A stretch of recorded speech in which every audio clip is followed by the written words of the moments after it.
رسول اللہ صلی اللہ علیہ وآلہ وسلم نے فرمایا، بنی اسرائیل کے ایک آدمی نے اپنے دل میں کہا کہ آج رات کو چپکے سے صدقہ کروں گا۔ چنانچہ رات کو چپکے سے ایک آدمی کے ہاتھ میں مال دے کر چلا آیا۔ صبح کو لوگوں میں آپس میں چرچا ہوا کہ رات کو کوئی شخص ایک چور کو صدقہ دے گیا۔ اس صدقہ کرنے والے نے کہا، یا اللہ، چور پر صدقہ کرنے میں بھی تیری ہی لیے تعریف ہے کہ اس سے بھی زیادہ بدحال کو دیا جاتا، تو ہی میں کیا کر سکتا تھا۔ پھر اس نے دوبارہ ٹھانی کہ آج رات کو پھر صدقہ کروں گا کہ پہلا تو ضائع گیا۔ چنانچہ رات کو صدقہ کا مال لے کر نکلا اور اس کو ایک عورت کو دے آیا۔ یہ خیال کیا ہوگا کہ یہ تو چوری کیا کرے گی۔ صبح کو چرچا ہوا کہ رات کو کوئی شخص فلاں بدکار عورت کو صدقہ دے گیا۔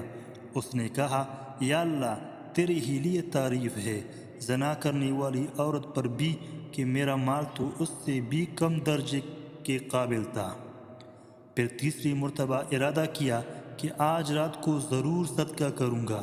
چنانچہ رات کو صدقہ لے کر گیا اور اس کو ایک شخص کو دے دیا جو مالدار تھا۔ صبح کو چرچا ہوا کہ رات ایک مالدار کو صدقہ دیا گیا۔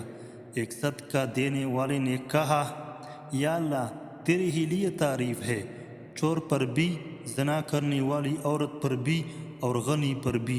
رات کو خواب میں دیکھا کہ تیرا صدقہ قبول ہو گیا۔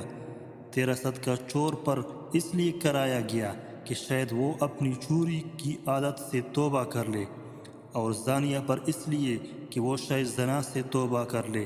جب وہ یہ دیکھے گی کہ بغیر منہ کالا کرائے بھی اللہ تعالیٰ عطا فرماتے ہیں تو اس کو غیرت آئے گی، اور غنی پر اس لیے تاکہ اس کو عبرت حاصل ہو کہ اللہ کے بندے کس طرح چھپ کر صدقہ کرتے ہیں۔ اس کی وجہ سے شاید وہ بھی اس مال میں سے اس کو اللہ تعالیٰ نے عطا فرمایا ہے صدقہ کرنے لگی۔